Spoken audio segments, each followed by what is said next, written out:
At 6:42 p.m., while counting the register's small bills, the clerk noticed the same man return for the third evening in a row, placing the exact same items, bread vinegar and a single envelope, on the counter without a word. He straightened a stack of fives, glanced at the clock again, and let his eyes follow the man's hands. The purchases were arranged with quiet precision, each item set down the same way as before. The envelope lay on top, unsealed, its corner slightly bent, as if it had been handled more than once before arriving here. He rang up the items. The store's fluorescent lights flickered above them, giving the man's features a flat, pale tone. The man did not make eye contact. He kept a hand inside his coat pocket, thumb-tapping a slow, repeated rhythm against something unseen. When the clerk told him the total, the man produced exact change again, the same coins in the same order. A small line had formed behind him, but no one complained. People rarely spoke much this late. The street outside had the muted quiet of early winter headlights, passing in slow intervals. Through the glass front, the clerk noticed Mrs. Toller from the hardware store watching the door arms folded across her coat. She lowered her gaze as soon as he glanced her way. The man picked up the bread and vinegar, but left the envelope on the counter just as he had 2 nights before. "You forgot this," the clerk said. His voice stayed even, but he kept a hand on the envelope so it wouldn't slide. "No," the man replied, barely above a whisper. "It's correct." Then he turned, stepped toward the door, and slipped into the evening without looking back. Highlight 1 moved through the clerk's mind as he lifted the envelope. The third identical visit. The third abandoned envelope. The third precise transaction. He held it in both hands, feeling its unexpected weight. Something thin was inside paper, folded once. He set it aside near the register, telling himself it wasn't his business. Still, he couldn't shake the pattern. He had seen regulars leave shopping lists or forget change, but this was different. This was deliberate. When the last customers drifted toward the door, the clerk began closing duties. He wiped down the counter and gathered stray receipts. Under the receipt spool, he found a torn slip. He didn't remember printing a half-length strip with numbers scrawled on the back, not in the store's handwriting. The ink bled slightly, suggesting haste. He folded it once more and placed it beside the envelope. Highlight 2 settled in as the lights hummed overhead. The torn receipt contained a sequence he recognized, an area code from out of state. One rarely dialed from this neighborhood. He reached for the phone, then pulled his hand back. A call would mean questions. Questions would mean explanations. He locked the front door at 7:01 p.m. Checked it twice, then turned off the interior lights until only the pale glow from the street lamps remained. As he stepped into the cold air, he felt someone shift in the shadows near the edge of the parking lot. A figure stood still, hands in pockets, head angled toward the store. The clerk paused, keys in hand, waiting for the figure to move. It didn't. The clerk arrived 15 minutes early the next morning, unlocking the store's front door with a steadier hand than he expected. The air inside still held the faint scent of floor cleaner from the night shift. He switched on the register, checked the drawer count, and let his eyes settle on the envelope he had left tucked behind the counter. Its corner protruded slightly, as if reminding him it remained unresolved. He slid it closer. The paper inside shifted with a muted scrape. No name, no return address. Just thin weight and the waiting sense that opening it would create a sequence of events he could not manage. He placed it back where it was further out of sight. At 8:05 a.m., his supervisor Reynolds stepped in through the rear door, brushing crumbs from his coat sleeve. "You're in early," he said. Not quite a question. His gaze wandered toward the counter, lingering for a heartbeat longer than usual. The clerk kept his posture, still turning toward the stockroom instead of meeting the look. Highlight 1 surfaced when Reynolds lowered his voice. "Someone from outside is asking about our closing routine. Inventory logs, staffing patterns, that kind of thing." He tried to say it lightly, but the phrasing carried an administrative edge too precise to be casual curiosity. "What do they want?" the clerk asked. Didn't say, Reynolds replied, just that they'd be calling back. He wiped a hand across the register keys as though removing dust, though there was none. Keep things orderly today. The rest of the morning passed in small movements. A child bought 2 apples with a handful of coins. An elderly man asked about bread deliveries. The clerk performed each task carefully, letting the repetition settle him. Still, his attention kept circling toward the phone mounted near the cigarette rack. At 10:17 a.m. it rang, a single blunt tone, not the usual customer rhythm. The clerk lifted the receiver slowly. "This is a follow-up on your report," a voice said. No introduction, no office, no name. American accent, crisp clipped. "We need the exact time of the repeated transactions." "I didn't file a report," the clerk said, though his pulse tightened around the words. "You mentioned an irregular customer pattern last night," the voice replied. "We have the note." He swallowed. The torn receipt, the numbers. Someone must have taken it after closing or had been observing longer than he realized. "I didn't. It wasn't meant as time, please." He provided the sequence: 6:41 p.m., 6:42 p.m., 6:43 p.m. The voice repeated each timestamp, confirming it the way someone checks coordinates. Highlight 2 slid into place as the voice continued. "We'll need copies of the last 3 days' inventory logs, preferably before noon." It was not phrased as a request. The clerk hesitated only a second. "I'll have to clear that with my supervisor." "You've already cleared it." The tone remained neutral. "We'll collect the documents from the rear entrance." When the call ended, he pressed the receiver to the cradle and kept his hand there. The store aisles were quiet, only the hum of refrigeration units filling the space. Through the front window, he noticed Reynolds watching from the parking lot, pretending to rearrange a display of windshield fluid near the door. The clerk pulled the envelope out again, holding it with care. He did not open it. Instead, he walked it to the back office and placed it beside the logbooks, aligning the corners precisely. If someone came for records, they would see it. He wasn't sure whether that was caution or an involuntary attempt to offload responsibility. Before noon, someone knocked at the rear door. 2 short raps, 1 long. A pattern. The clerk froze. Reynolds stepped past him to answer, but the clerk reached the door first. He opened it. A man in a dark coat stood outside, hands empty, expression unreadable. "We're here for the documents," he said.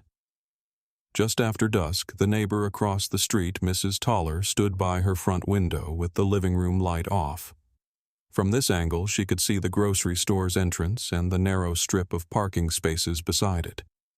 She had watched the clerk leave the previous night, pausing when he noticed the figure in the shadows.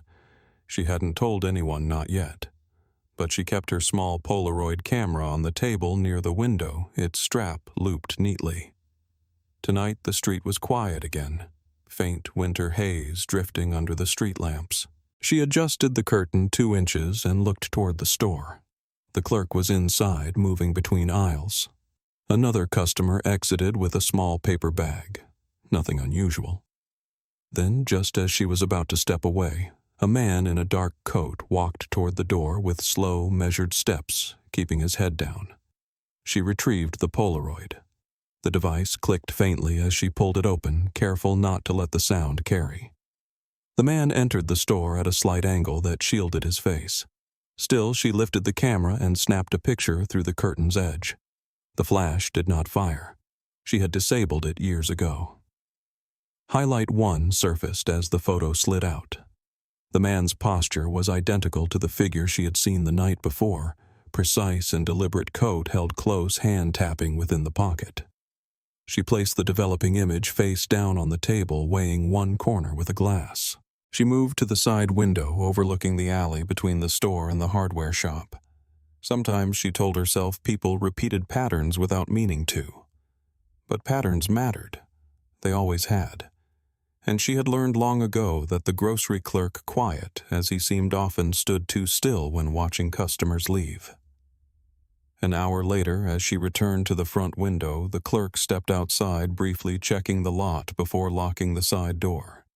She watched his shoulders rise with a shallow breath, his eyes moving not toward the sidewalk but across the street toward her direction. She shifted back, careful not to rustle the curtain. On the table, the Polaroid had finished developing. She lifted it. The image was grainy, but the man's outline was unmistakable. Tall, the same pocketed stance head slightly bowed. Yet something in the background caught her attention.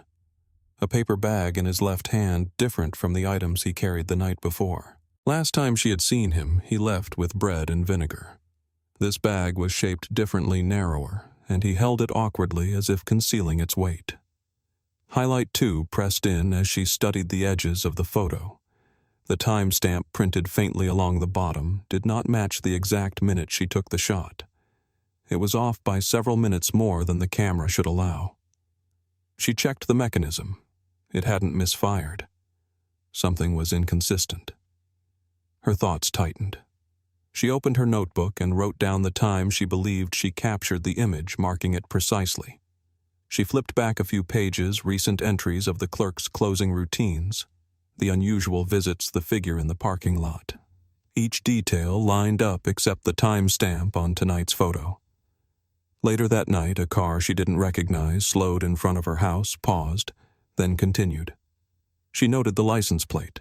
From her view, she could see the grocery store's back door slightly ajar for a moment before closing again.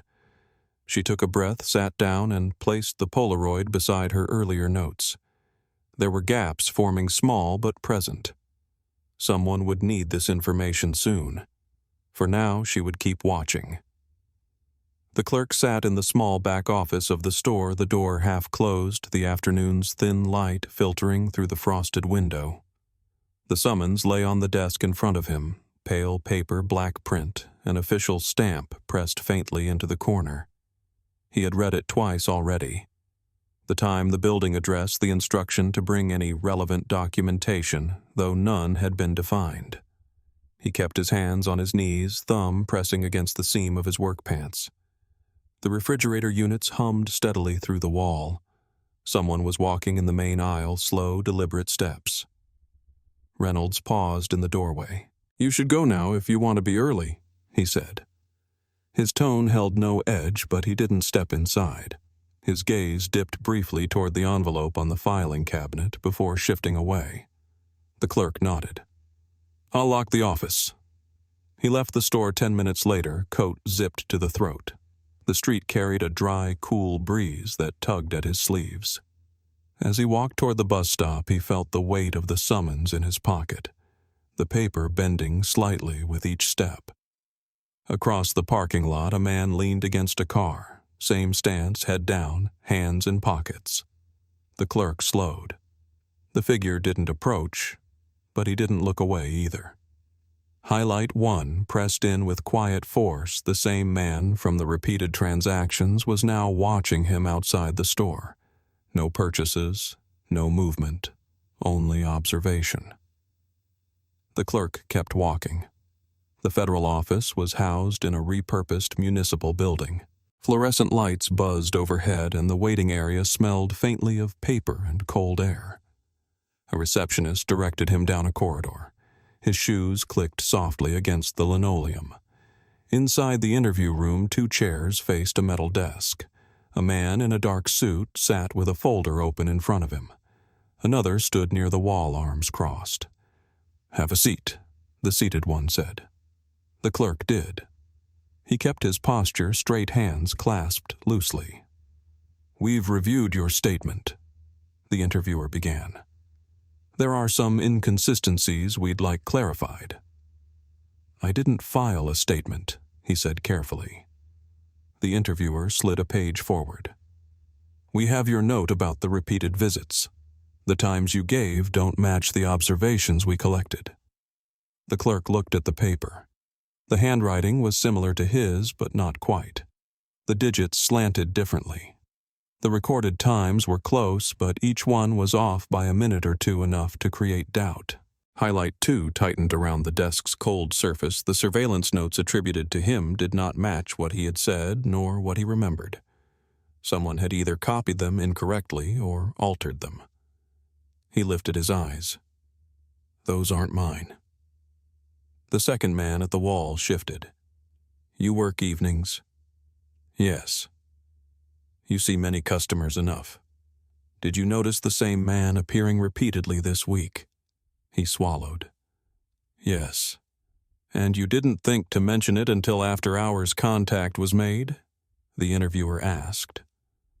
I didn't make any contact. The interviewer tapped a page. A call came from your store after closing. The clerk pictured the phone near the cigarette rack, the torn receipt on the counter, the envelope left behind 3 nights in a row. He said nothing. The interviewer closed the folder. We're continuing to gather accounts from the neighborhood. Expect further inquiry. As the clerk left the room, he felt a presence near the corridor window. He turned slightly. Outside across the street, the same man in the dark coat stood facing the building head down, hands motionless in his pockets, waiting, it seemed, for him to reappear.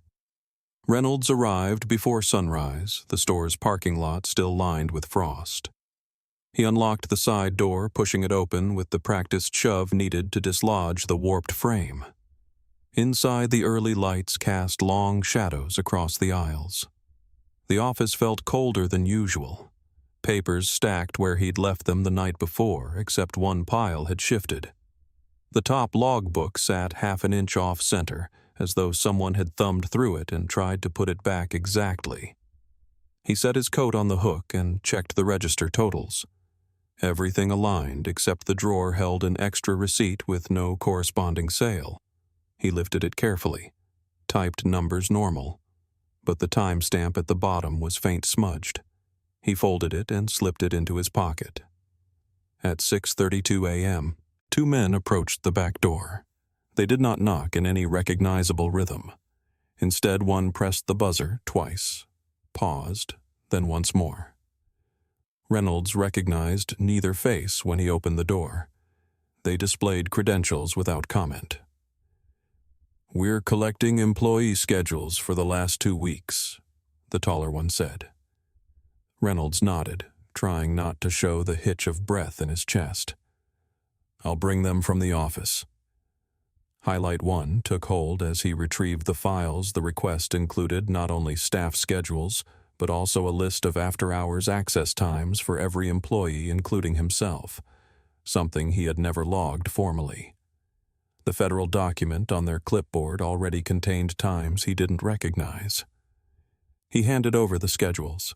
One of the men scanned the pages, brow tightening briefly before smoothing back into neutrality.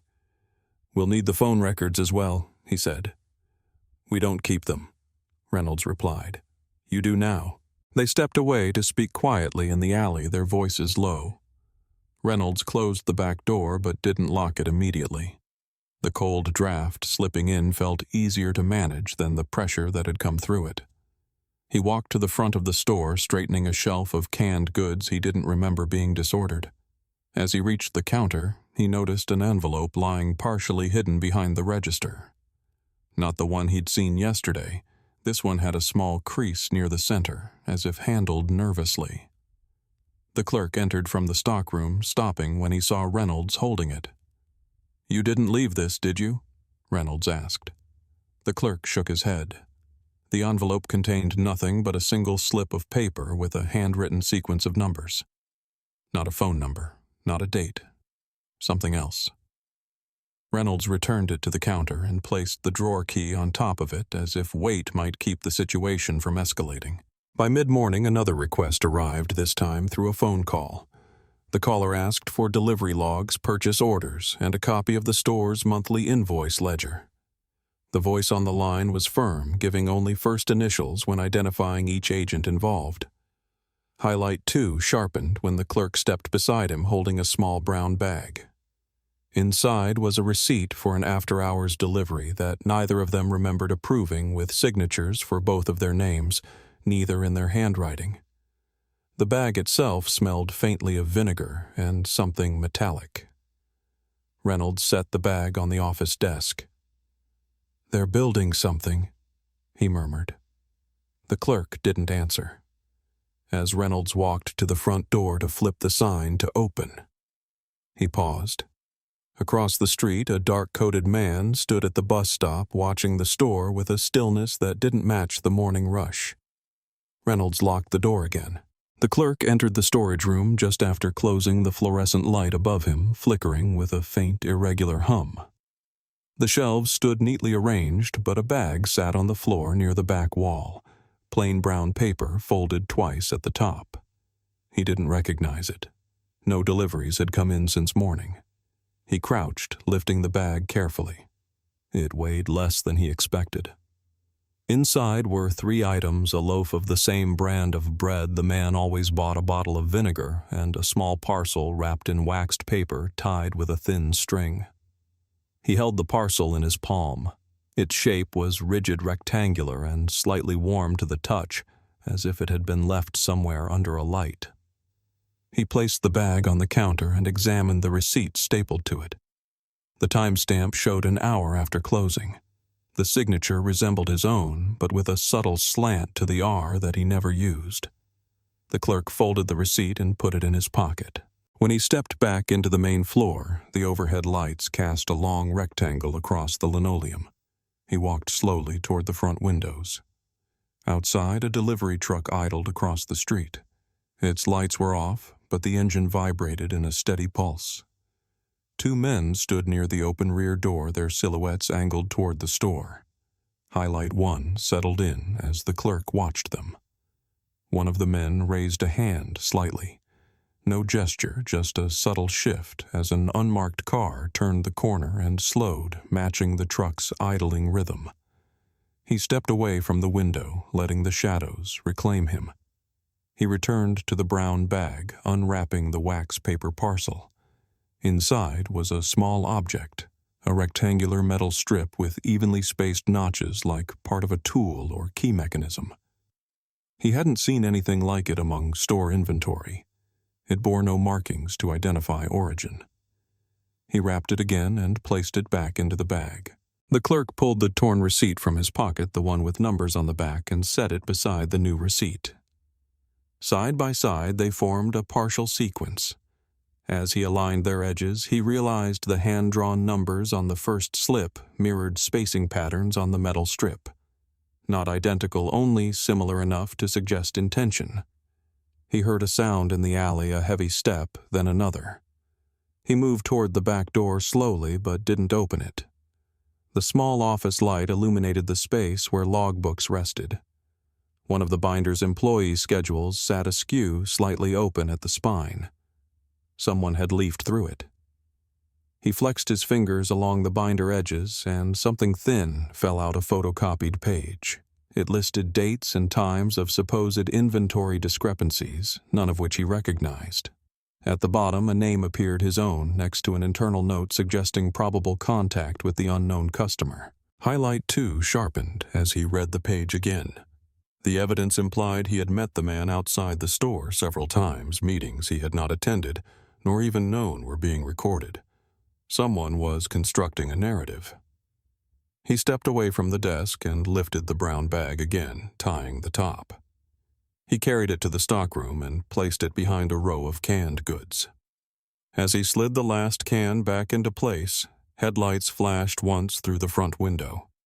The clerk froze, waiting for movement. But the lights didn't repeat. The engine across the street continued its low, steady hum, as if marking time he no longer controlled. The clerk reached the store just before opening the morning air, carrying a brittle stillness that felt heavier than the cold itself. As he unlocked the front door, he saw a folded sheet of paper wedged between the frame and the glass. He unfolded it with care. The paper was thin, slightly damp. Typed at the top were 3 names he didn't recognize. At the bottom, someone had written a single line by hand. "Your account will be reviewed again." No signature. He slipped the note into his coat pocket and entered the store. Inside, the lights buzzed faintly, the aisles lined as they always were. He took several minutes to steady himself before walking to the back office. There on the desk sat a folder he had not left the night before. The cover was marked with a date yesterday's and an internal tracking number unfamiliar to him. He opened it. Inside were statements, testimonies from neighbors and customers, each printed and clipped neatly. Some he expected, but others he didn't recognize. One page recorded an observation that he had spoken with the mysterious customer outside the store shortly after closing, though no one had been present when that figure appeared in the shadows. Highlight 1 pressed in when he saw a second testimony. A witness claiming he had signaled the man with a gesture near the front window, something he knew he had not done, but which the folded note this morning seemed to anticipate. The recorded time correlated almost perfectly with the night he had paused near the glass to watch the truck across the street. He closed the folder hands, tightening at the edges. Someone was assembling fragments into a pattern, one that cast him as a participant rather than the observer he had been. A soft creak sounded from the hallway. He turned. Reynolds stood in the doorway, gaze drawn to the folder. "They came again," Reynolds said. "Asked for copies of the phone logs. Printed them out themselves." His tone held no surprise, as if he had accepted the new rhythm already. "Did they say why the clerk asked?"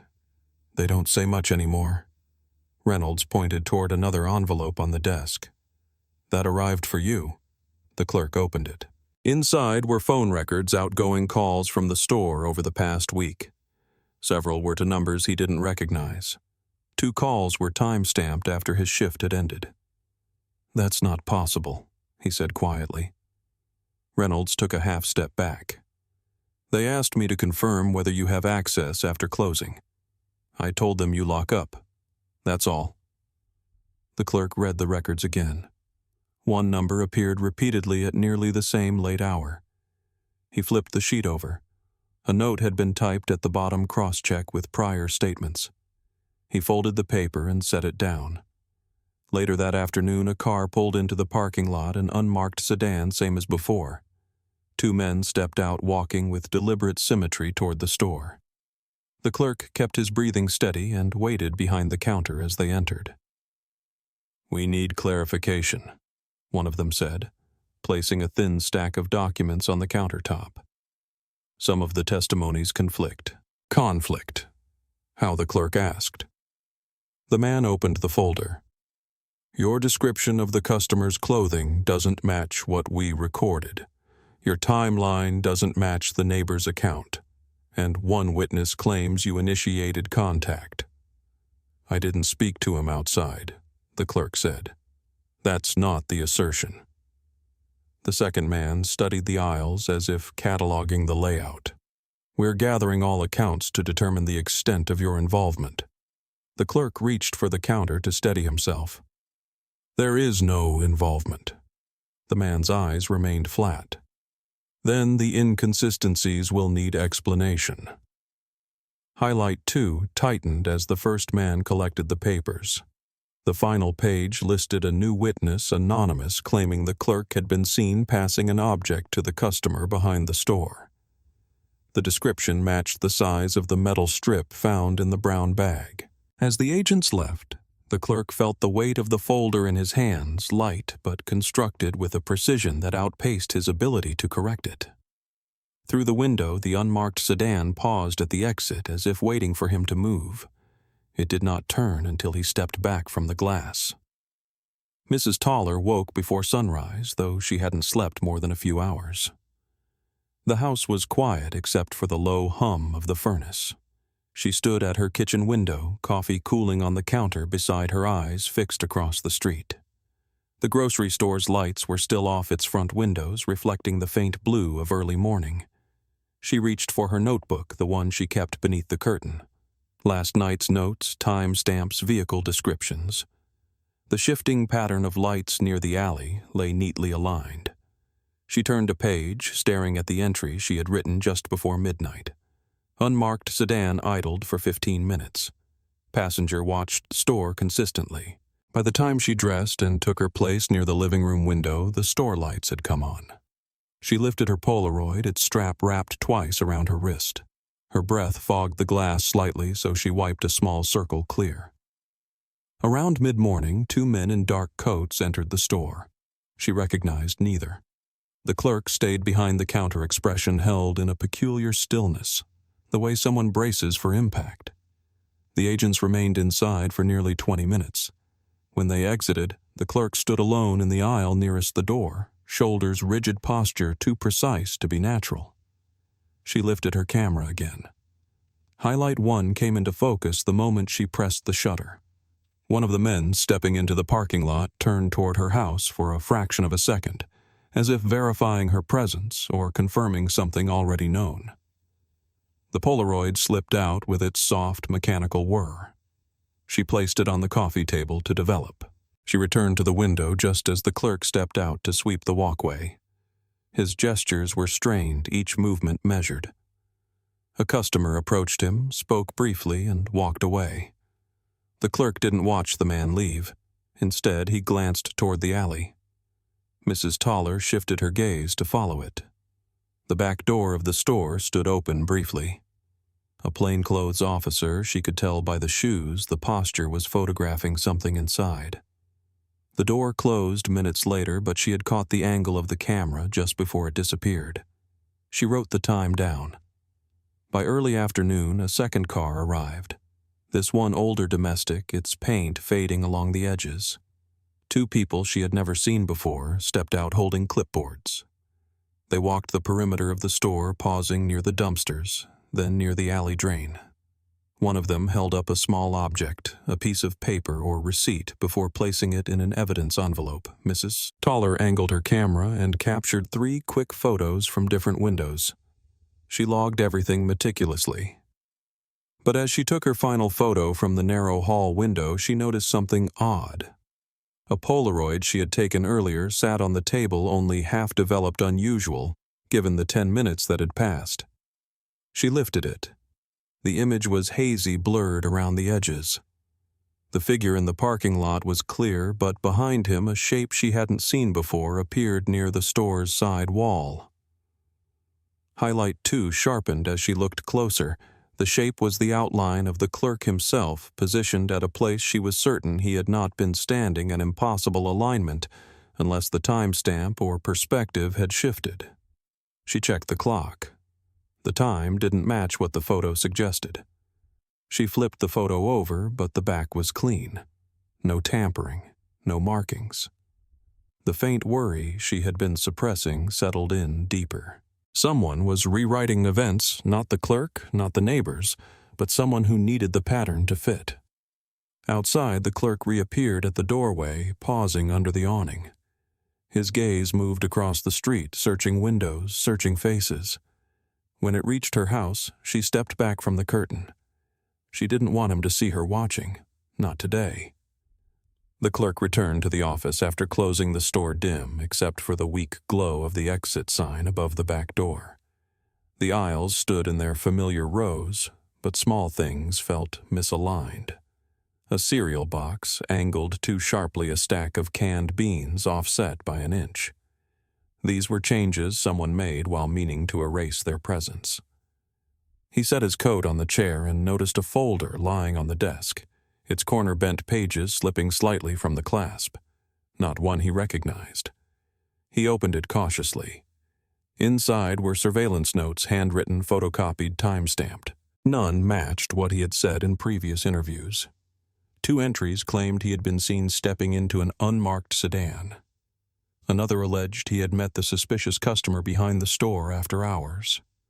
All 3 entries were dated for times he knew he had been inside the building under the steady hum of fluorescent lights. He sifted through the stack.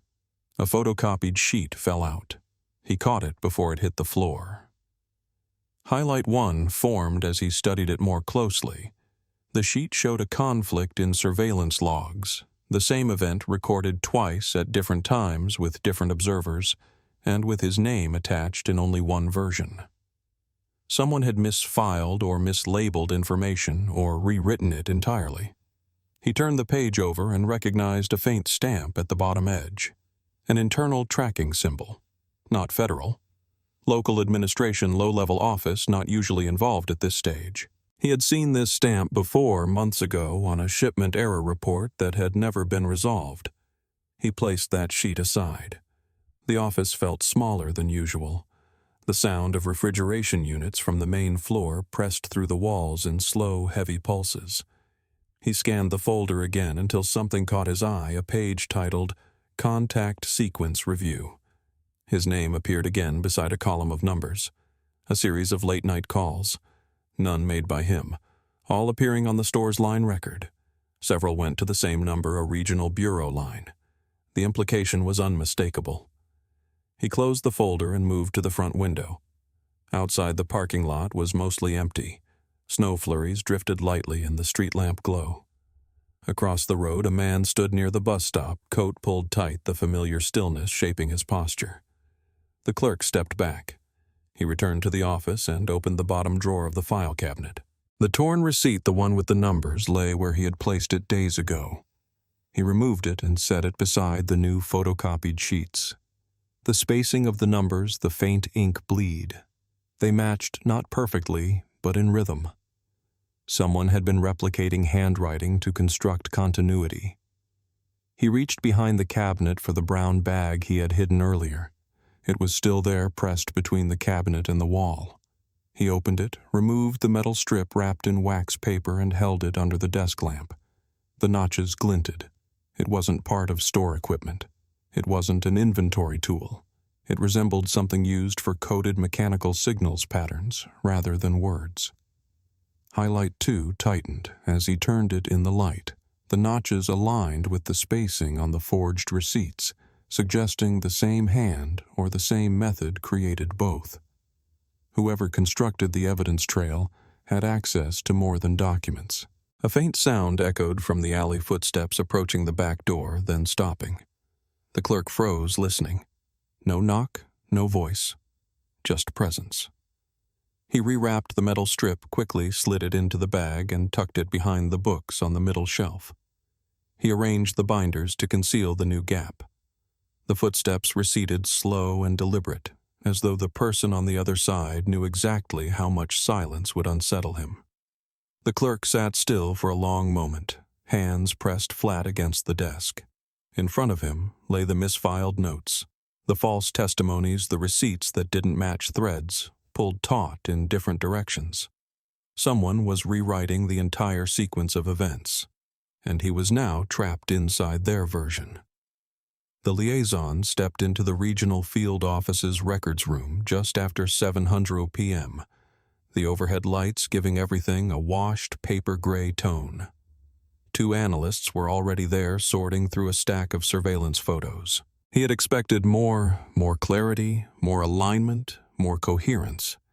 Instead, the photos contradicted each other in small but decisive ways.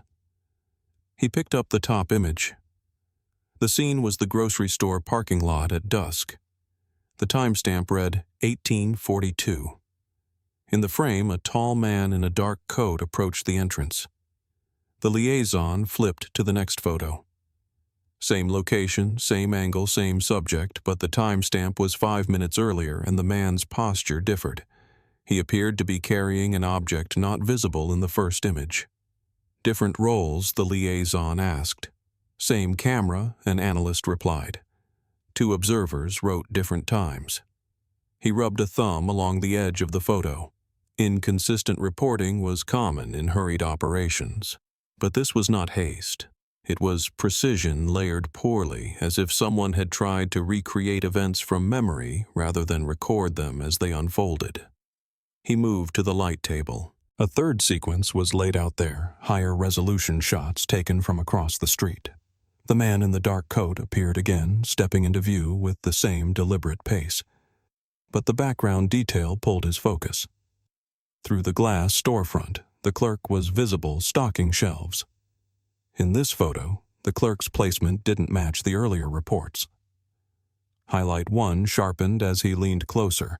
The man performing the repeated transactions was not the same figure appearing in the later surveillance frames, though the reports had treated them as identical. One face was narrower, one stance more rigid. 2 different men linked by a constructed chain of evidence. He requested the compiled testimony file. It sat on a metal cart, witness notes, copied statements, internal memos. Leafing through them, he found several pages stamped with local administrative symbols not bureau issue. Low-level offices had been pulled into this early, it seemed. Too early.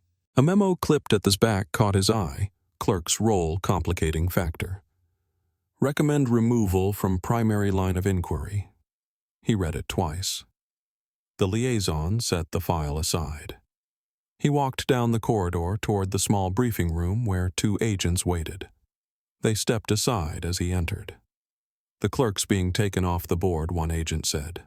Decision came from above, based on what the liaison asked. Discrepancies, conflicting testimony, possible contamination of sequence.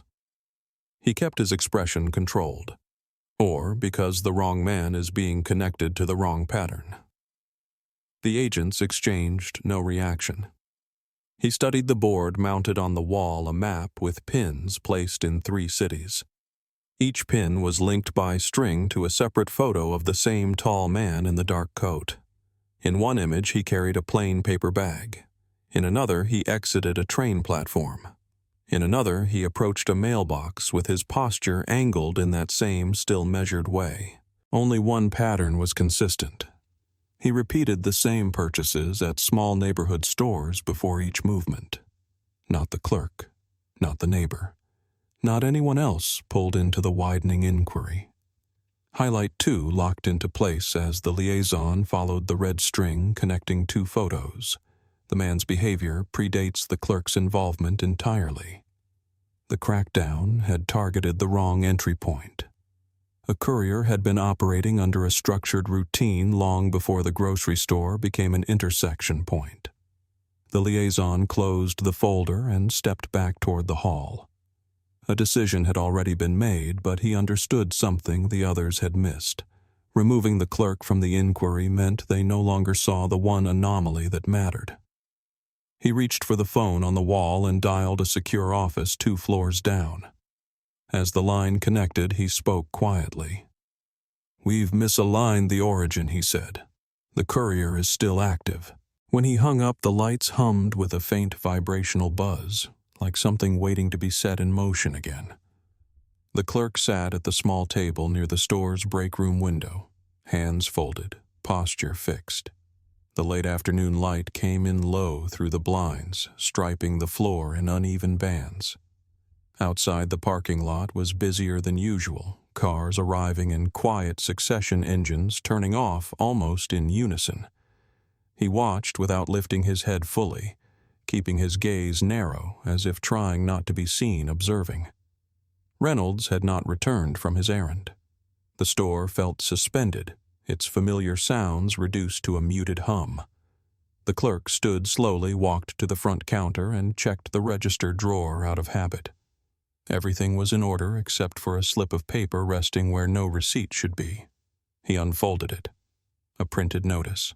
A schedule of interviews, names he recognized from the neighborhood, from the store's regulars, from the bus stop across the street. His own name was stamped at the bottom with a time slot already passed. He placed the paper down carefully. Moments later, the door swung open. 2 agents entered, followed by a third carrying a small case. Their movements were coordinated, practiced. The first agent approached the counter. "We'll need you to step outside," he said. The clerk nodded once. He reached for his coat, but paused when the agent added, "Leave your belongings here." His coat remained on the hook. He stepped into the parking lot. The cold wind flattened his shirt against his shoulders. Near the curb, a cluster of officers encircled a tall man in a dark coat, head lowered, hands visible at his sides. The clerk recognized the stance immediately, that same stillness he had watched night after night. The officers moved quickly. One gripped the man's arm. Another retrieved a small object from his pocket, a folded parcel wrapped in wax paper. The man did not resist. A car door opened and he was guided inside without a word. Highlight 1 sharpened as the clerk saw it. Clearly, the parcel removed from the man's coat was identical in size and wrapping to the one found in the brown bag hidden in his store. For the first time, the connection was visible, tangible, undeniable. Someone nearby murmured, "Courier," and another replied, "Pattern confirmed." The agents lifted boxes from a second vehicle documents, photo envelopes, logged evidence. The inquiry had reached its culmination. But as the clerk turned slightly, he noticed several neighbors beyond the police tape, Mrs. Toller among them. She held her notebook pressed to her chest. Others whispered, glancing at him, then at the arrested man, then back at him again. An officer approached the clerk. "We may need you to provide a final statement," he said. "There are inconsistencies in the earlier accounts. I've already given everything," the clerk replied. "Yes," the officer said, "but multiple accounts placed you near the courier at different times. We need to clarify the discrepancies." He didn't argue. He didn't move. The scene shifted again when another car arrived, unmarked but familiar. The liaison stepped out. Expression unreadable. He spoke briefly with the arresting officers, then turned toward the clerk. "You're cleared from the primary sequence," the liaison said. "A misalignment in earlier documentation complicated things. The courier was active elsewhere before he reached your store." The clerk absorbed the words without relief. As the crowd thinned, one more detail pressed forward from the edge of the scene, two young officers carrying a folder toward a reporting van. One page slipped free, skittering across the pavement. The clerk stepped forward, instinctively catching it before it blew farther. Highlight 2 closed in as he read the page. His name appeared again attached to a public advisory notice drafted before the arrest, implying involvement that was now obsolete but still in circulation. The errors had already entered the administrative record. By nightfall, the parking lot had emptied. The wind carried a thin chill across the storefront glass. The clerk remained near the doorway, watching the last unmarked vehicle turn out of the lot, its taillights blinking twice before disappearing down the street. The store behind him felt unchanged, but his place within it had shifted permanently. The clerk, older now, though still carrying the same measured posture, stood inside the county archives reading room as winter light pressed weakly through high windows. The long tables were empty except for a single folder set aside for him by appointment. Its cover was stamped with redactions, the ink faded around the edges. He sat placing both hands on the folder before opening it. The hinges creaked. Inside lay the file that had once threaded his days into a tangled sequence: documents, testimonies, surveillance summaries. Most of the pages were heavily marked, entire sections blacked out. He lifted the first sheet gently. A memorandum dated years before referenced the neighborhood store. The typeface seemed smaller than he remembered. He scanned the lines until he found his own name cleared, then crossed out, then written again in the margin in a different hand. He traced the faint indentation left by the pen. A second document summarized the events of the crackdown. The courier's route charted across 3 cities' movements, confirmed by multiple sources. Only one detail near the bottom related to him. Initial observation originated from local clerk. Corroboration later confirmed. He paused. That single sentence had outlived the confusion, the misfiled notes, the contradictory testimonies. But it was incomplete. It did not mention the misaligned photos or the forged receipts, or the administrative errors that had cast him as both participant and witness before he had understood the scale of the operation. He turned another page. A witness statement from a neighbor, Mrs. Toller, lay partially redacted. He recognized her handwriting in the margin, the careful strokes, the steady script. She had recorded times, movements, silhouettes. Portions of her account supported his. Others contradicted it. The contradictions remained preserved, unresolved. Highlight 1 settled as he read the final line of her testimony. Clerk observed patterns before anyone else, though interpretation uncertain. The statement neither accused nor exonerated him. It captured only the ambiguity that had ruled those months. He closed the folder halfway and looked toward the far wall where a radio played faint static. A librarian adjusted a stack of periodicals. The hum of fluorescent lights overhead seemed unchanged from years ago. He folded his hands, letting the room's quiet settle around him. A final file lay at the bottom of the folder, thin, nearly empty. Inside was a single page redacted except for one short paragraph summarizing the courier's behavior. It mentioned the repeated purchases, the identical routines, the silent departures. The clerk read it twice before noticing a second item tucked behind the page, a photocopy of an envelope the same kind left on his counter 3 nights in a row. The image showed only its exterior, unopened, unmarked.